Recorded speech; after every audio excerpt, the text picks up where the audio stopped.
소리 내어 부르짖을 때에 들으시고 또한 나를 긍휼히 여기사 응답하소서. 너희는 내 얼굴을 찾으라 하실 때에 내가 마음으로 주께 말하되 여호와여 내가 주의 얼굴을 찾으리이다 하였나이다. 주의 얼굴을 내게서 숨기지 마시고 주의 종을 노하여 버리지 마소서. 주는 나의 도움이 되셨나이다. 나의 구원의 하나님이여 나를 버리지 마시고 떠나지 마소서. 내 부모는 나를 버렸으나 여호와는 나를 영접하시리이다. 여호와여 주의 도를 내게 가르치시고 내 원수를 생각하셔서 평탄한 길로 나를 인도하소서. 내 생명을 내 대적에게 맡기지 마소서. 위정자와 악을 토하는 자가 일어나 나를 치려 함이니이다. 내가 산자들의 땅에서 여호와의 선하심을 보게 될 줄을 확실히 믿었도다. 너는 여호와를 기다릴지어다. 강하고 담대하며 여호와를 기다릴지어다. 아멘. 오늘 새벽에 나오신 우리 성도님들에게 주님의 은총이 함께 하시길 바랍니다. 우리는 다윗의 시편 27편을 보고 있는데요. 다윗은 여호와께서 나의 빛이고 구원이 되시고 내 생명의 능력이심을 이렇게 찬양하며 여호와께서 나를 도우시니 내가 누구를 무서워하리요 이렇게 시편을 시작하고 있었습니다. 자신의 과거를 회상할 때에 악인들이 자기의 살을 먹기 위해서 왔지만 나의 대적들이 다 실족하여 넘어졌다는 과거를 회상하면서요. 또한 미래에도 주실 하나님의 은총을 기대하고 있는 것이죠. 군대가 나를 대적하여 진친다 할지라도 혹은 전쟁이 일어나 나를 치려 한다 할지라도 나는 여전히 태어날 것이다. 이런 과거를 회상하며 미래 가운데 행하실 하나님, 그리고 그가 하나님께 바라는 단 한 가지 일은 나의 평생에 여호와의 집에 살면서 여호와의 아름다움을 바라보며 그 성전에서 사모하는 것임을 그렇게 고백하고 있습니다. 그리고 이제 7절부터는요. 하나님께 이렇게 간절한 호소를 드리고 있죠. 7절을 읽어보겠습니다. 여호와여 내가 소리 내어 부르짖을 때에 들으시고 또한 나를 긍휼히 여기사 응답하소서. 그를 둘러싼 이 원수들이 6절의 정문맥에 보면 내 머리가 나를 둘러싼 내 원수들 위에 들리리니 이렇게 표현했는데 원수들이 항상 있는 것입니다. 물론 다윗은 전쟁터에 있었기 때문에 항상 죽음의 위협을 가지고 있었고요. 죽음과 자신 사이가 한 걸음뿐이다 할 정도로 언제든지 그런 죽음의 위협에 있었습니다. 또 우리의 살아가는 삶도 안전해 보이는 것 같지만 매일매일이 전쟁터죠. 1일 1생입니다. 하루가 하루의 인생인 것처럼 오늘을 살아남아야 또 내일이 있는 것이고 그 하루 상간에 많은 사건들과 일들이 우리의 주변을 스쳐가고 있는 것을 우리는 보게 됩니다. 우리가 이러한 때에 어떠한 기도를 드리겠습니까? 다윗은 소리를 내어 부르짖고 있어요. 정말 하나님 앞에서 자신의 긍휼히 여기서 응답해 주시기를 간절하게 기도하고 있는 거죠. 하나님께서 하신 말씀 너희는 내 얼굴을 찾으라 이렇게 하셨을 때에 내 마음으로 말하되 여호와여 내가 주의 얼굴을 찾으리이다 하였나이다. 그래서 이 하나님께서 우리에게 주시는 말씀이 하나님의 얼굴을 구하라는 것입니다. 하나님과 우리의 관계를 표현할 수 있는 것은 바로 하나님의 얼굴이 우리를 향하여 계신가, 우리는 하나님의 얼굴을 바라보는가 하는 거죠. 최초의 사람 아담과 하와는요 여호와를 두려워하여 숨었다 했습니다. 여호와의 얼굴을 피하였다고 했어요. 얼굴을 마주볼 자신이 없는 것입니다. 죄가 들어왔고 선악과를 따먹었을 때에 정말 그들이 부끄러워하여 숨었을 뿐만 아니라 동산 가운데 행하시는 하나님의 음성을 듣게 됩니다. 아담아 내가 어디에 있느냐. 근데 아담이 내가 여호와를 두려워하여 여호와의 얼굴을 두려워하여 여호와의 낯을 피하여 숨었다고 이렇게 했어요. 여호와의 얼굴을 피하는 그곳이 두려움의 장소이고요. 죄책감의 장소이고 징벌에 대한 그런 두려움의 장소가 되는 것입니다. 너희는 내 얼굴을 찾으라 라고 하실 때에 여호와여 내가 주의 얼굴을 찾으리라 라고 이야기하고 있어요. 하나님의 얼굴을 대하는 것은 참으로 중요한 일입니다. 우리가 요나서 이렇게 목사님 저희도 듣기도 했지만 요나가 뱃속에서 물고기 뱃속에서 드리는 기도가 그것이에요. 내가 주의 성전에서 쫓겨났다 할지라도 근데 하나님의 말씀을 듣지 않고 자기 가고 싶은 대로 갔습니다. 그리고 마침내 배 밑으로 내려갔고 결국에는 바다에 던져져서 물고기 뱃속 깊은 바닷속까지 떨어졌습니다. 해초가 그의 머리에 엉키고 있고요. 사망의 문이 닫히는 것을 느끼고 있는 그때에 기도하고 호소한 것이 내가 여호와의 목전에서 쫓겨났다 할지라도 여기에도 여호와의 얼굴이 나오죠. 자기가 여호와의 얼굴을 피하여 도망하였음에도 불구하고 자기가 쫓겨났다는 억울한 표현을 쓰고 있습니다. 내가 여호와의 목전에서 그 얼굴을 피하여 쫓겨났다 할지라도 나는 주의 성전을 바라보겠나이다. 걔도 나 하나님 바라보겠다는 거예요. 내가 범죄하고 내가 어쨌든 하나님께 내침을 당했다 할지라도 내가 주의 성전을 바라보겠나이다. 하나님께서 그 요나의 기도도 들으시고 그 물고기를 명하여서 이렇게 육지에 토해놓게 만드시는 것을 보게 됩니다. 9절 읽겠습니다. 주의 얼굴을 내게서 숨기지 마시고 주의 종을 노하여 버리지 마소서. 주는 나의 도움이 되셨나이다. 나의 구원의 하나님이여 나를 버리지 마시고 떠나지 마소서. 정말 간절한 기도이죠. 주님의 얼굴을 내게서 숨기지 마소서. 주의 종을 노하여 버리지 마소서. 주님 나의 도움이십니다. 나를 버리지 마시고 떠나지 마소서. 정말 이렇게 하나님 앞에서 그런 호소를 드리고 있습니다. 우리가 잘 알듯이 다윗의 그 시편 51편은요. 다윗이 바세바로 인한 죄를 범하였을 때 다윗이 가장 두려워한 것은 자기가 왕위가 박탈된다든지 자기 몸에 병이 난다든지 혹은 뭐가 다른 일이 일어난 게 아니라 주의 성령을 내게서 떠나지 말겠다. 하나님께서 나를 버리지 말라는 거지. 사울은 하나님께 버림을 당했잖아요. 처음 이스라엘 왕 사울이 세워졌지만 하나님께서 그를 버리셨다 했습니다. 악신이 들려가지고 맨날 괴롭고 고통하는 것을 다윗은 보았습니다.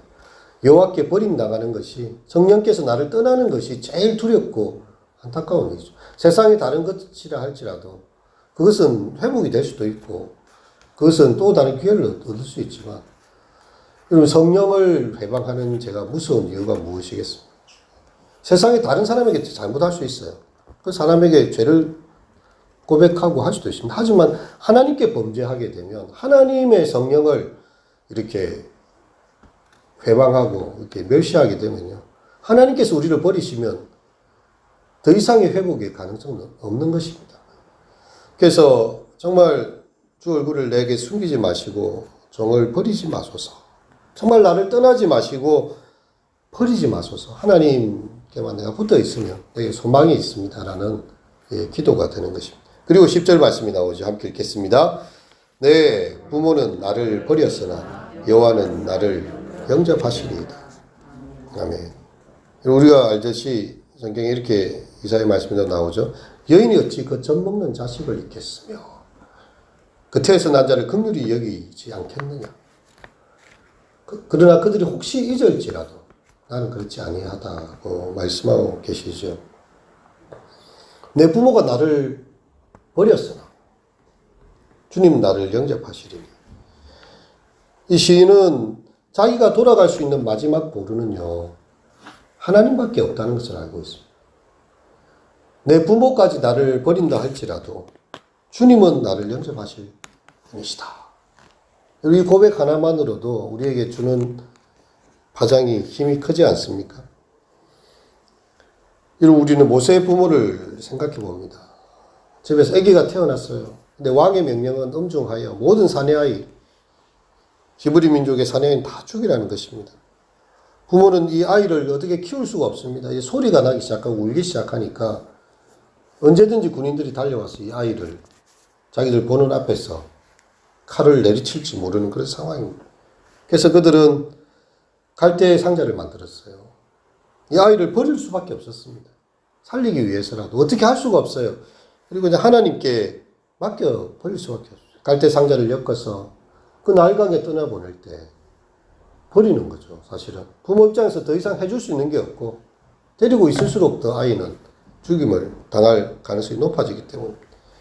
근데 하나님께서 이 갈대상자를 그 나일강의 그 악어의 이빨과 수많은 물결의 요동침 속에서도 다 살려내시고 그 바로의 딸의 목욕하는 처소로 밀어들이십니다. 하나님께서 바람을 불어서 물결을 요동치셨어요. 여호와께서 그곳에서 이 아이를 발견하게 하시고 히브리 아이를 보고서 바로 이 딸이 이 아이의 잘생기고 건강한 모습에 이 아이를 내 아이로 삼아야 되겠다는 생각을 하게 만드시지요. 그리고 그때 어머니가 유모 역할을 할 수 있게끔 부모는 버릴 수밖에 없는 상황이었어요. 하지만 하나님께서 그 부모의 엄마의 품에 다시금 안기게 하셨던 것을 보게 됩니다. 다윗은 또한 자신이 아무리 자신의 오른편을 찾아보아도요, 자기가 달아날 곳이 없습니다. 그 영혼을 돌아봐 줄 사람도 없어요.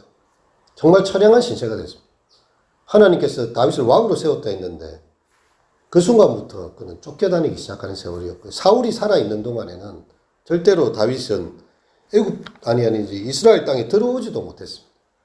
정말 이 도망자 신세가 되었고 유대 광야를 떠돌다가 나중에는 블레셋까지 들어갑니다. 얼마나 이 적국 블레셋이잖아요. 골리앗을 죽였던 그 블레셋 땅까지 들어갔을 때 아기스 왕 앞에 자기가 이제 가서 이제 왕의 신복이 되겠다고까지 이야기합니다. 그 땅에 살아남는 건 그거밖에 없어요. 이렇게 이제 다윗을 알아보는 사람도 있었죠. 저 골리앗을 죽인 다윗이 맞는데 왕 앞에 이제 와가지고 이 다윗이 골리앗을 죽인 사람이다 이렇게 막 이야기를 하니까 아기스 왕이 진짜냐? 얼마나 그 다윗이 궁급하였으면요 수염에 침을 흘리면서 미친 척을 합니다. 다윗이 얼마나 정신이 나가겠습니까? 아니 적국에 피해서 겨우 숨어들었는데 그나마 생존이라도 해야 될 상황인데 고자질하는 사람들이 생기니까요. 침을 흘리면서 미친 척을 해요. 여기서 오늘 다윗 불러와봐라 이렇게 하니까 그래서 저 미친놈이 뭘 하겠다고. 뭐 옛날에는 블레셋 골리앗을 죽인 장수현이 못지만 지금은 또라이 아니야. 뭘 그렇게 신경을 쓰냐 이렇게 합니다. 근데 다윗이 미친 게 아니고 미친 척을 해야 될 만큼 비참한 지경에 이르렀던 거죠. 수염에 침을 흘리고 혼자 말하면서 미친 사람을 그렇게 역할을 해야 됐습니다. 그만큼 그를 돌봐줄 사람이 없었다는 거예요. 이스라엘에서 그를 영접하지 않습니다. 애굽의 적국에서도 그를 고자질하는 사람뿐이고요. 오직 여호와의 손에 맡기는 거죠. 하나님께서 자기를 구원해 주지 않으면 아무도 다윗을 구원해 줄 사람이 없다. 그래서 그는 그렇게 이야기하는 거죠. 내 부모가 나를 버렸으나 그 나라가 자기를 버린 거예요. 사울 왕이 총애하던 사울 왕이 다윗을 버린 것입니다. 다윗을 보면서 활을 쏘고 다윗을 추격대를 보내서 잡으러 다니고요. 이거는 자기 부모가 자기를 버린 거 아닙니까? 사무엘의 약속은 어디 간지 모르겠어요. 사무엘은 이야기를 했잖아요. 기름을 부어서 사울 대신에 왕이 되게 할 것이다. 그러면 이제 왕이 될 수술을 받는 게 아니고 맨날 쫓겨다니고 죽임을 당하러 다니는 그런 상황입니다. 부모는 자기를 버린 게 확실합니다. 그 나라가, 그 민족이, 그 왕이 자기를 버렸고 자기는 사방 변방에 쫓겨다니고 겨우 생존 목숨을 부지하는 정도로 맴돌고 있는 광야의 까마귀처럼 광야의 부흥이처럼 된 그런 상황입니다. 하지만 이게 중요한 거죠. 여호와는 나를 영접하시리니. 예. 어떤 주석가는 이 구절을 이렇게 새기고 있는데요. 나를 그분의 자녀로 입양하시리이다. 내 부모가 나를 버리고 내쳤지만 하나님께서는 나를 자녀로 입양하고 계시다. 하나님이 나의 진짜 마지막 보루가 되는 거예요. 온 세상 날 버려도 주 예수 안 버려 끝까지 나를 돌아보시니. 모든 사람 다 나를 떠나고 나의 가까운 부모조차도 나를 잊어버리고 버렸다 할지라도 주님은 나를 입양하시고 영접하시고 도우신다는 그런 말씀이 되는 거죠. 우리가 세상 사는 동안에 세상에 믿던 모든 것이 다 끊어질 때가 있어요. 아내와 남편조차도 우리의 마음을 이해하지 못할 수도 있습니다. 가장 가까이 있죠. 자녀조차도 우리에 대해서 무관심할 수도 있고요. 부모조차도 니는 네 알아서 살아라. 난 모르겠다. 우리에 대해서 더 이상 도움을 줄 수 없고 또 우리를 버릴 수 있고요. 세상에 믿던 모든 것이 다 끊어질 그날이 우리에게 언젠가 오게 됩니다. 하지만 그때라도 하나님 어떻게 하신다고요? 나를 영접하시라. 천부여 의지 없어서 손들고 옵니다. 세상에 어떤 의지가 없어요. 아무도 나를 돕지 않습니다. 내 부모는 나를 버렸어요. 하지만 주 나를 박대하시면 나 어디 가리까? 이렇게 할 때 주님 우리를 영접해 주시는 거죠. 그는 하나님 은혜로 말미암아 이제 기도하고 있습니다. 여호와여 주의 도를 내게 가르치시고 내 원수를 생각하셔서 평탄한 길로 나를 인도하소서. 산자들의 땅에서 여호와의 선하심을 보게 될 줄을 확실히 믿었도다. 확실한 믿음이에요. 그래서 14절의 이야기 함께 읽겠습니다. 너는 여호와를 기다릴지어다. 강하고 담대하여 여호와를 기다릴지어다. 그래서 하나님만 바라보면서요. 확실하게 여호와의 선하심을 내가 이 산자들의 땅에서 보게 될 것이라고 그는 여호와를 기다리며 담대하게 고백하면서 선포하고 있는 것입니다. 우리의 인생의 날이 이렇게 공고한 날이 있고 또한 이 대적들과 위정자와 악을 토하는 자들로 인해서 생명의 위협을 받고 잠을 못 이루는 때가 있다 할지라도 정말 여호와 하나님을 기다리는 자 영접하시고 도우시는 그 주님의 은총을 바라보시는 우리 모든 성도님들 되시기를 바랍니다. 기도하시겠습니다. 내 부모는 나를 버렸으나 여호와는 나를 영접하시리이다. 여호와의 주의 도를 내게 가르치시고 내 원수를 생각하셔서 평탄한 길로 나를 인도하소서. 다윗이 여러 가지 올무와 원수의 시험과 생명의 위협을 느끼는 그 상황에도 정말 여호와의 얼굴을 바라보며 하나님의 도우심을 바라보며 평탄한 길 주시기를 간구했던 모습을 보게 됩니다. 우리의 인생의 날에도 우리의 가장 믿던 사람들이 우리를 떠나기도 하고 우리를 버리기도 하지만 하나님께서 우리를 영접하시고 우리의 살 길을 인도하시고 산자들의 땅에서 여호와의 선하심을 보게 할 줄을 우리가 확실히 믿게 됩니다. 이 새벽 우리의 간구와 기도 가운데 주님 말씀하시고 우리를 구원하시고 긍휼과 자비를 베풀어 주시옵소서. 예수님의 이름으로 기도드립니다.